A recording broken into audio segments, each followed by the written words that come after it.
UP के CM Yogi Adityanath के खिलाफ 2007 में गोरखपुर दंगे मामले को दोबारा खुलवाना एक शख्स को भारी पड़ गया। उस पर अदालत ने 1 लाख का जुर्माना लगा दिया। पर बात यहीं खत्म हो जाती तो ठीक था, लेकिन एक कदम और आगे बढ़ते हुए कोर्ट ने उसकी याचिका खारिज करते हुए जांच अधिकारियों को ये आदेश दिया कि इस शख्स के खातों को चेक किया जाए। ये शख्स लोअर कोर्ट से लेकर सुप्रीम कोर्ट तक के चक्कर काट रहा है, इसलिए ये देखना जरूरी है कि वकीलों को इतनी मोटी फीस कहां से दे रहा है, इसके पास इतना सारा पैसा आखिर कहां से आ रहा है। आप राज्य सरकार के अधिवक्ता आशुतोष कुमार सैंड से खुद ही सुनिए कि ये मुकदमा कैसे चला। गोरखपुर में एक दंगा हुआ था, उसके संबंध में परवेज परवाज ने एक एप्लीकेशन 156(3) की दी थी, जिसको कि मजिस्ट्रेट ने खारिज कर दिया। उस आदेश को उसने माननीय उच्च न्यायालय में चैलेंज किया। माननीय उच्च न्यायालय ने केस को सुनने के बाद रिमांड किया और रिमांड होने के बाद सीजीएम साहब ने 156(3) के आदेश में एफआईआर दर्ज करने का आदेश कर दिया। बाद में एक्यूज लोग जितने थे वो सुप्रीम कोर्ट में हाई कोर्ट के आदेश के विरुद्ध गए, जो कि सन 2012 के अंदर जो थी वो पिटीशन सुप्रीम कोर्ट से खारिज हुई, लेकिन तब तक उसका इन्वेस्टिगेशन 2012 तक स्टे रहा।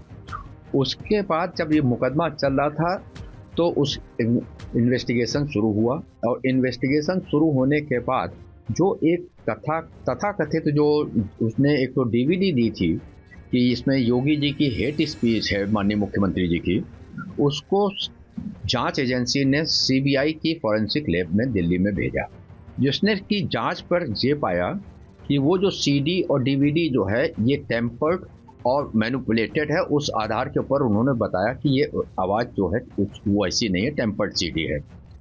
इन सब चीज़ों को देखने के बाद सरकार ने, उत्तर प्रदेश सरकार ने अपने आदेश दिनांक 1/5/2017 से इस मुकदमे को चलाने की अनुमति, प्रोसिक्यूशन सैंक्शन देने से मना कर दिया।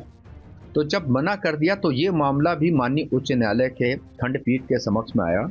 माननीय उच्च न्यायालय इलाहाबाद ने 22 अगस्त 2018 को विस्तृत रूप से बहस सुनने के बाद ये पाया कि डीवीडी जो थी वो टेम्पर्ड थी, इन्वेस्टिगेशन फेयर हुआ है और सरकार ने प्रोसिक्यूशन अभियोग चलाने की अनुमति न देने के में कोई भी किसी भी प्रकार की गलती नहीं की है।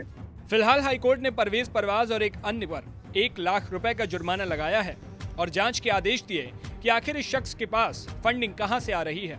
सर्वोच्च न्यायालय के बाद जो देश सीजीएम ने जो फाइनल रिपोर्ट जांच एजेंसी के द्वारा दाखिल की गई थी, उसको उन्होंने 11 अक्टूबर सन 2022 को खारिज कर दिया, उनकी प्रोटेस्ट को खारिज करके, और जो फाइनल रिपोर्ट थी उसको एक्सेप्ट कर लिया। उस आदेश को उन्होंने परवेज परवाज ने यहाँ चैलेंज किया था। तो यहाँ पे जब बहस हुई तो यहाँ पे हम लोग की ओर से, सरकार की ओर से यह पक्ष रखा गया कि चूंकि जांच निष्पक्ष हुई थी, डीवीडी टेम्पर्ड थी, प्रोसिक्यूशन सैंक्शन में कोई भी गलती नहीं थी, इन तीनों बिंदुओं को माननीय उच्च न्यायालय और सर्वोच्च न्यायालय ने अंतिम रूप से तय कर दिया है।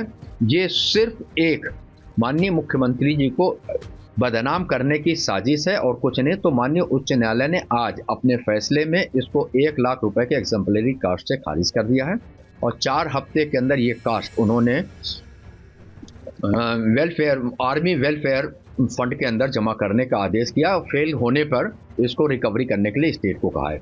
साथ ही साथ अदालत ने यह भी हम लोग की बात मान ली कि इस परवेज परवाज के पीछे कौन व्यक्ति है जो फंडिंग कर रहा है, जो हाई कोर्ट, सुप्रीम कोर्ट सब जगह मुकदमा लड़ा रहा है। इसके ऊपर यह जांच का विषय सरकार तय करे कि इस पर क्या करे। जानकारी के लिए बता दें कि गोरखपुर में 27 जनवरी 2007 को मुहर्रम के जुलूस में 2 गुटों में झड़प हो गई थी। तभी पत्रकार परवेज परवाज ने आरोप लगाया कि इसकी वजह योगी आदित्यनाथ का भड़काऊ भाषण था, जिसे अब न्यायालय ने पूरी तरह से खारिज कर दिया है।